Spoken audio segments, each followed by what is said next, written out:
Oke, selamat pagi. Ketemu lagi dengan Buria dalam pembelajaran kimia ya.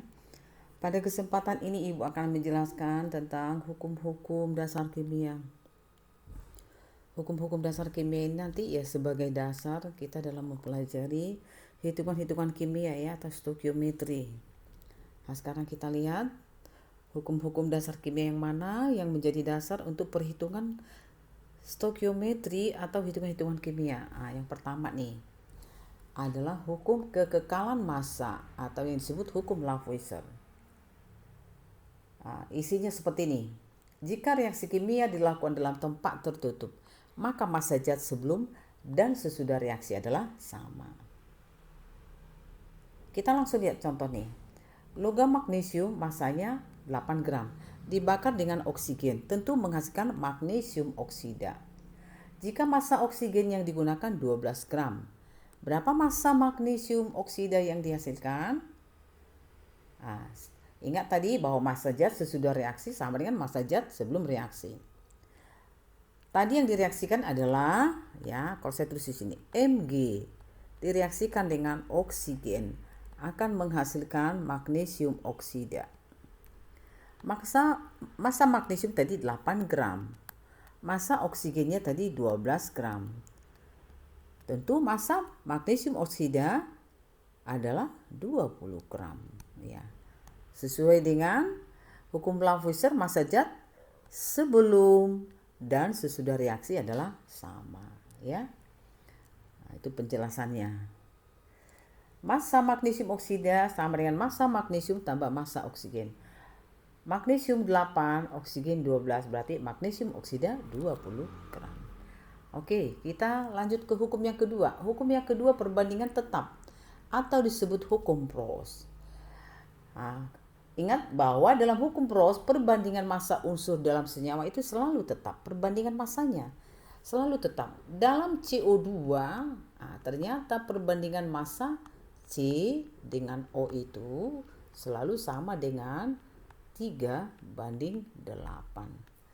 Dalam H2O, ya, H2O itu perbandingan massa H dengan O itu adalah 1:8. Kita lihat contoh soal di sini. Perbandingan massa besi dan belerang dalam besi 2 sulfida adalah 7:4. Ditanya, berapa gram besi sulfida yang terbentuk? Zat apa yang tersisa jika besinya 16 gram direaksikan dengan belerangnya 8 gram?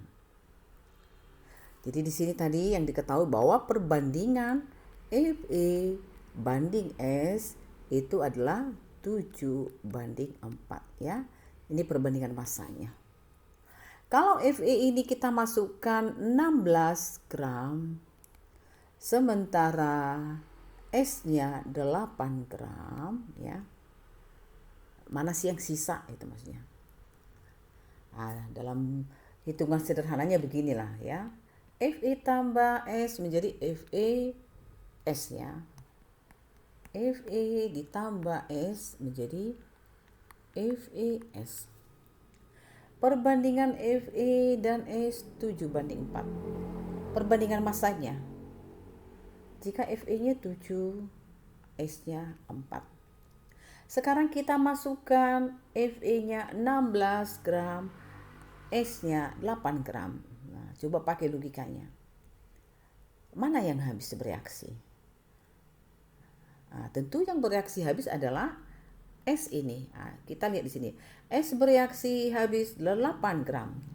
Ya, 8 gram. 8 itu berarti adalah ini 4 dikali 2. Itulah 8 gram. Artinya kalau ini kita kali 2, berarti ini kita kali 2 dong. Berarti kalau 7 dikali 2 berapa? 14 gram. Artinya kalau kita masukkan belerang 8 gram, tentu yang 8 gram itu habis bereaksi. Berarti besi yang bereaksi berapa? Adalah 7 dikali 2. 7 kali 2 adalah 14 gram. Dari sini kita bisa lihat bahwa yang sisa adalah Fe. Karena mula-mula kita masuk ke 16, bereaksi cuma 14, berarti sisalah Fe-nya 2 gram ya. 16 dikurang 14. Bagaimana dengan belerang? Belerang itu kita masukkan 8 gram, bereaksi 8 gram. Berarti tidak ada yang sisa, artinya habis semua. Nah, sekarang FeS yang dihasilkan berapa? FeS yang dihasilkan tentu sama dengan besi yang bereaksi dan belerang yang bereaksi. Besi bereaksi 14, belerang yang bereaksi 8, sehingga jumlahnya adalah 22 gram. Jadi dihasilkanlah FeS 22 gram. Gitu penjelasannya ya. Oke, lanjut ke hukum yang ketiga. Hukum kelipatan perbandingan atau hukum Dalton. Nah, penjelasannya begini. Jika dua unsur membentuk dua senyawa atau lebih, jika massa salah satu unsurnya sama, maka perbandingan massa unsur yang lainnya atau yang kedua itu adalah bilangan bulat dan sederhana. Saya langsung ambil contoh misalnya unsur C dan O ya. C dan O itu bisa membentuk senyawa CO, bisa membentuk senyawa CO2. Nah, kalau kita lihat ini perbandingan O nanti pada senyawa pertama dan perbandingan O pada senyawa kedua ya. Inilah anggap senyawa pertama ya. Inilah senyawa kedua. Adalah perbandingannya ini 1 adalah 1:2 ya. Sekarang kita lihat contoh juga di sini. Nitrogen yaitu N, oksigen yaitu O. Dapat membentuk senyawa-senyawa. Ini N2O, N2O3, N2O4. Ini senyawanya. Jadi dua unsur membentuk 3 macam senyawa nih. Kalau massa N2-nya ini sama, perbandingan massa O pada senyawa pertama, perbandingan O pada senyawa kedua, perbandingan O pada senyawa ketiga adalah bulat dan sederhana. Sekarang di sini karena ada tabel ya, kita lihat dulu tabelnya ini. Diketahui komposisi dari massa nitrogen dan oksigen. Dalam N2O, N-nya 28, O-nya 16 gram. Dalam N2O3, N-nya 28, O-nya 48 gram. Dalam N2O4, N-nya 28, O-nya 64 gram.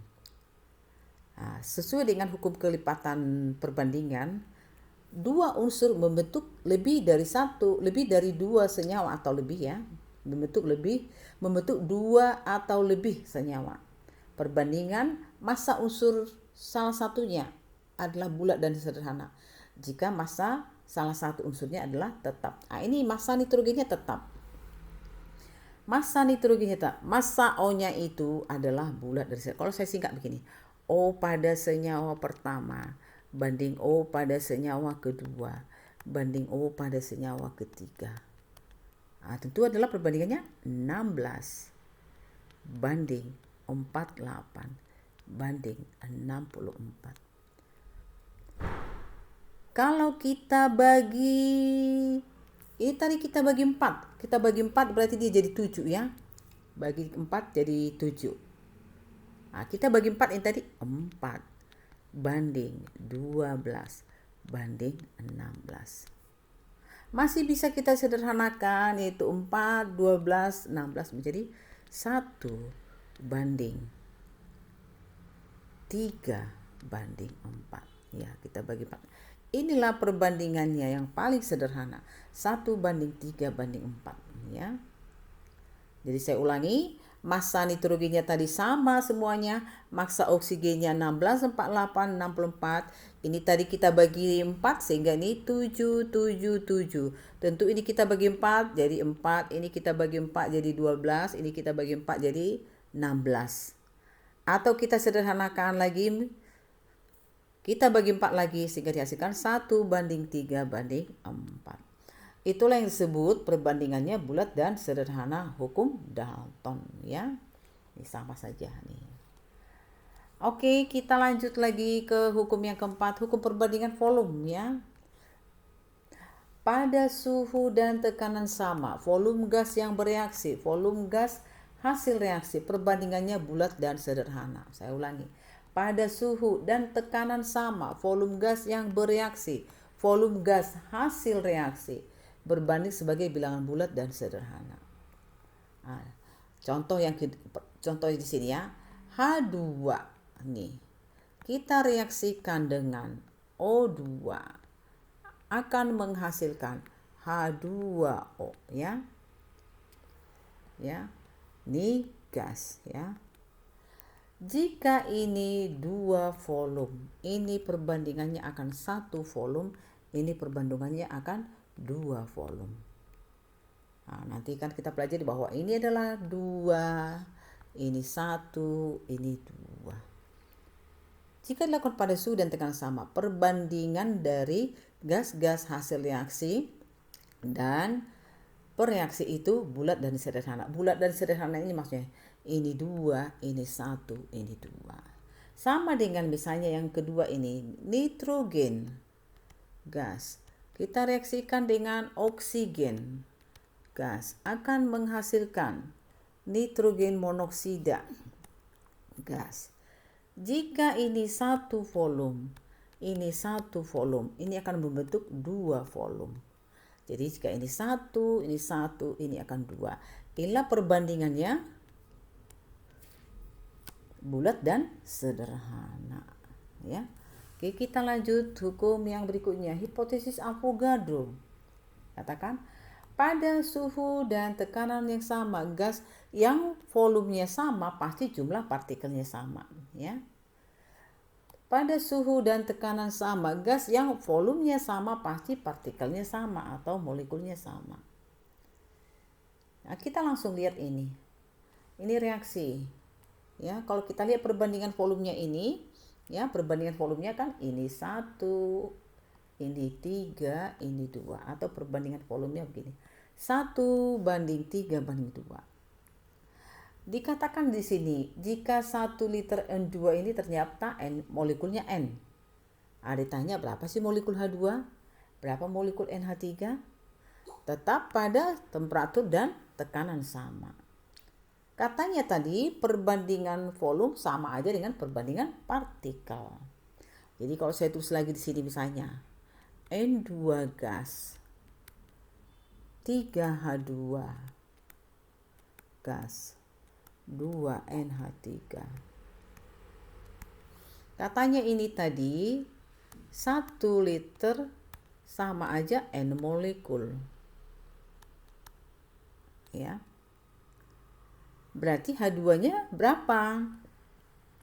H2-nya ini berapa? Kemudian NH3-nya berapa molekul gitu, ya. Ya, kita lihat aja nih. Kalau 1 liter N molekul, ini kan 1:3. 1:3, ya. Berarti NH2 atau H2 ya. H2 itu berarti adalah, ya boleh kamu ini 3/1 kali N molekul. Sama dengan 3N molekul. Bagaimana dengan NH3? NH3 sini 2, ya. Boleh kamu tuliskan berarti 2/1 kali tadi N2 itu 1 liter N molekul kali N, berarti 2N molekul, ya. Nanti akan Ibu berikan lagi soal-soal. Intinya kamu ingat dalam Avogadro bahwa perbandingan volume itu identik dengan perbandingan partikelnya atau molekulnya, ya. Oke, sampai di sini. Semoga kamu paham. Terima kasih.